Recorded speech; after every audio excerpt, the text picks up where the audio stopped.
ರಾಘವೇಂದ್ರ ಸ್ವಾಮಿಗಳವರ ಆರಾಧನೆಗೆ ಬರುವಂತಹ ಭಕ್ತರಿಗೆ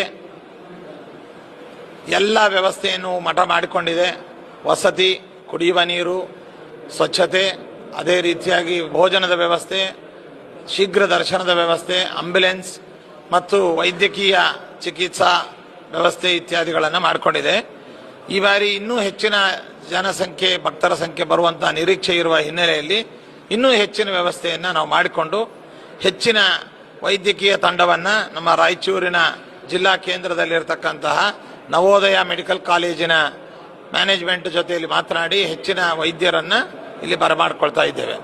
ಶ್ರೀಮಠದಲ್ಲಿ ಗುರುವನುಗ್ರಹ ಪ್ರಶಸ್ತಿ, ರಾಘವೇಂದ್ರ ಅನುಗ್ರಹ ಪ್ರಶಸ್ತಿ ಇತ್ಯಾದಿ ಪ್ರಶಸ್ತಿಗಳನ್ನು ನಾವು ನೀಡ್ತೇವೆ. ವಿದ್ವಾಂಸರಿಗೆ, ಸಮಾಜದ ಗಣ್ಯ ವ್ಯಕ್ತಿಗಳಿಗೆ ಈ ಪ್ರಶಸ್ತಿಯನ್ನು ನಾವು ನೀಡಲಿದ್ದೇವೆ. ಇನ್ನು ಈ ಬಾರಿ 5 ಲಕ್ಷಕ್ಕೂ ಮಿಗಿಲಾದಂತಹ ಜನ ಮಧ್ಯಾರಾಧನೆ ಮತ್ತು ಉತ್ತರಾರಾಧನೆಯ ದಿನ ಬರುವಂತಹ ನಿರೀಕ್ಷೆ ಇದೆ.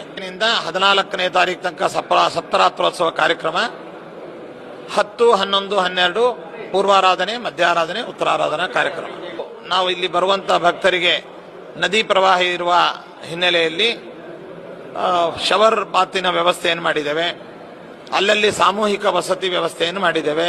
ಜೊತೆಯಲ್ಲಿ ಈ ಕ್ಲಾಕ್ ರೂಮ್ಗಳನ್ನು ವ್ಯವಸ್ಥೆ ಮಾಡಿದ್ದೇವೆ. ಭಕ್ತರೋರ್ವರು ತಮ್ಮ ಸ್ವಇಚ್ಛೆಯಿಂದ ರಾಯರಿಗೆ ನವರತ್ನ ಕವಚವನ್ನು ಸಮರ್ಪಣೆ ಮಾಡ್ತಾ ಇದ್ದಾರೆ. ತಿರುಮಲ ರೆಡ್ಡಿ ಅನ್ನುವಂಥವರು ಅದರ ಸಮರ್ಪಣೆ